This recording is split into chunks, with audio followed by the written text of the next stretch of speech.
Welcome to Bariatric Business Accelerator, the podcast created for busy weight loss practitioners and their teams who want to systematize, simplify, and accelerate the growth of their new or existing weight loss practice. I'm your host, Karol Clark, and today we're diving into a topic I love, but this is a topic that can truly make or break your business, and that is knowing your financial numbers. I get to work with a lot of physicians and practice owners all across the country.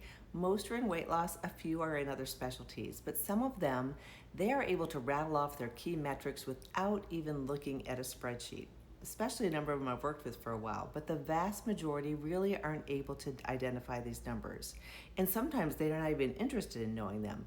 But they're incredible clinicians, but when it comes to financial health of their practice, they're often flying a little bit blind. And in today's market where GLP-1 disruption, shifting reimbursements, rising overhead, all these things are colliding, it's really a bit of risky business if you don't know your numbers. So why should everyone know their numbers? It seems as if this should be second nature, but it's not, and I understand that. You don't have to be a CPA, but you do have to understand the story that your numbers are telling you. And believe me, they do tell a story. So we want to know about your revenue and payer mix. Are you collecting what you expect, or is a silent revenue leak eating into your profit? What are your expenses, and what is that by cost center? Do you know your top expenses in these different cost centers and what those look like? If not, these little costs can add up really quickly. What are your other key performance indicators or KPIs? What are your new leads, your conversion rates, your show rate, your average patient spend? These aren't just marketing metrics or things that you might like to know. They're predictors of your cash flow for sure. And I can tell you with 100% certainty that when you know these numbers, you can make much more confident decisions, like when to hire, when to expand, or adjust your pricing without relying on your gut instinct alone, which does work to a certain degree, especially if you know your patients really well. But here's what I like to say. There's a quick financial clarity system that I embrace, and I share this with anyone I work with. My goal is, as I've mentioned before, keeping it simple and practical. So if you don't know your numbers, it's okay. Once you get to know them, you are going to be obsessed with them. But here's a 3-step system that you can put into place. Honestly, you can do it this week. The first thing to do is to set up your scorecard. So create a 1-page dashboard. Do it in a Google Sheet, Excel, a shared document, something that is secure. And you want to make sure that you can also sometimes keep it in your practice management software, but you just want to track the essentials for this dashboard. What's your monthly revenue, total and by service line or each cost center, or sometimes people will split it up by practitioner if they use it for bonus structures, that sort of thing.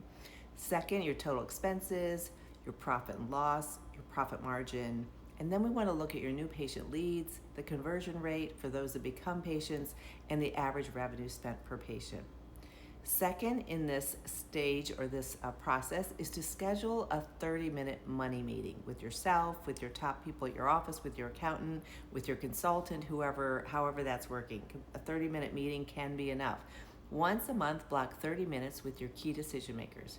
Review your scorecard that you set up, spot trends, and decide on one action item.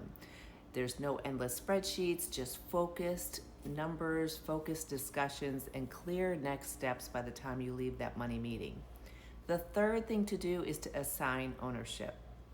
Numbers don't track themselves, and you shouldn't have to track all of them yourself. So delegate who updates the dashboard each week. I like to do it weekly. Some people wait till the end of the month.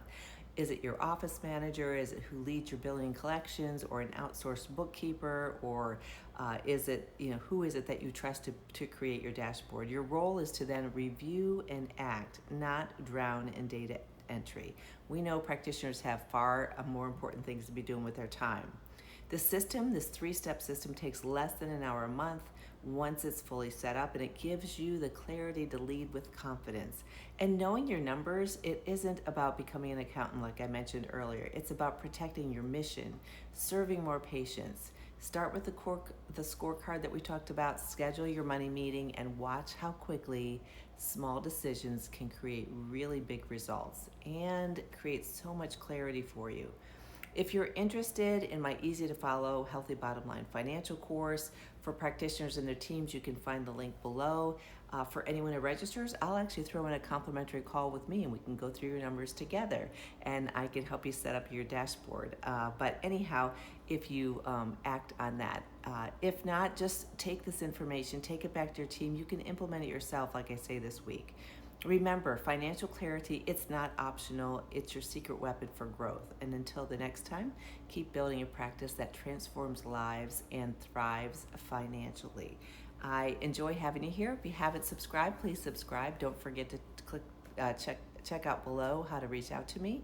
And also check out my financial course that I have out there. So anyhow, until next time, take care.